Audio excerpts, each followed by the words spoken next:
Israel ও Iran উভয় পক্ষই নিজেদের অবস্থানে অনড়। কেউই নরম হচ্ছে না, বরং কঠিন থেকে কঠিনতর হচ্ছে। এতে বাড়ছে আঞ্চলিক সহ বৈশ্বিক উত্তেজনায় এবার নতুন মাত্রা যোগ করলেন ইরানের সর্বোচ্চ নেতা আয়াতুল্লাহ আলী খামেনি।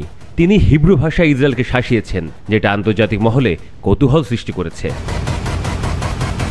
মঙ্গলবার সামাজিক যোগাযোগ মাধ্যম এক্সে একটি পোস্টে তিনি লিখেছেন, মর্যাদাবান হায়দারের নামে যুদ্ধ শুরু হলো।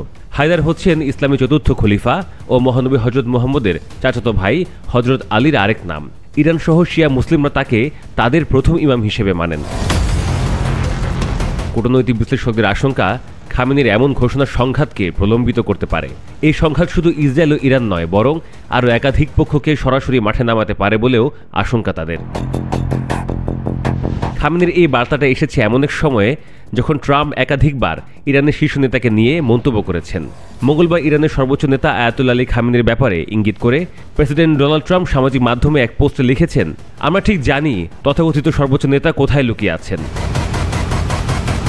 মার্কিন রিপাবলিকান এই প্রেসিডেন্ট বলেন, তিনি সহজ লক্ষ্যবস্তু, কিন্তু আমরা তাকে বের করে আনব না, অন্তত এখনই নয়। খামেনি এক্সে একাধিক পোস্ট লিখেছেন।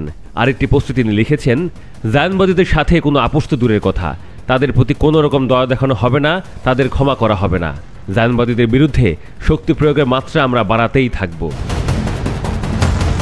খামেনি এর আগেও ফার্সি ও ইংরেজি ভাষায় একই হুমকি দিয়েছিলেন, কিন্তু হিব্রু ভাষায় হুমকি দেওয়ার বিষয়টি বিশেষভাবে দৃষ্টি আকর্ষণ করেছে, কারণ এটি ইসরায়েলের অভ্যন্তরীণ রাজনৈতিক আবহে সরাসরি বার্তা বলে বিবেচিত হচ্ছে। ইসরায়েলের অপারেশন রাইজিং লায়ন অভিযানে ইরানের বেশ কয়েকজন শীর্ষস্থানীয় সামরিক কর্মকর্তা, পরমাণু বিজ্ঞানী সহ মোট অন্তত 450 জন নিহত হয়েছেন। এই ঘটনায় ইরানে ব্যাপক ক্ষোভ তৈরি হয় এবং প্রতিশোধ অব্যাহত রয়েছে। প্রতিশোধ হিসেবে ইরানের সামরিক বাহিনী অপারেশন ট্রু প্রমিস 3 নামের একটি পাল্টা ক্ষেপণাস্ত্র ও ড্রোন অভিযান চালাচ্ছে। এই অভিযানে ইসরায়েলের অভ্যন্তরীণ এখন পর্যন্ত 500 জনেরও বেশি মানুষ হতাহত হয়েছেন।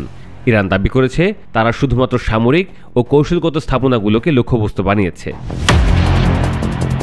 ইসরায়েলের প্রধানমন্ত্রী বেনিয়ামিন নেতানিয়াহু বলেছেন যে যতদিন ইরানের হুমকি থাকবে ততদিন ইসরায়েলে অভিযান চলবে।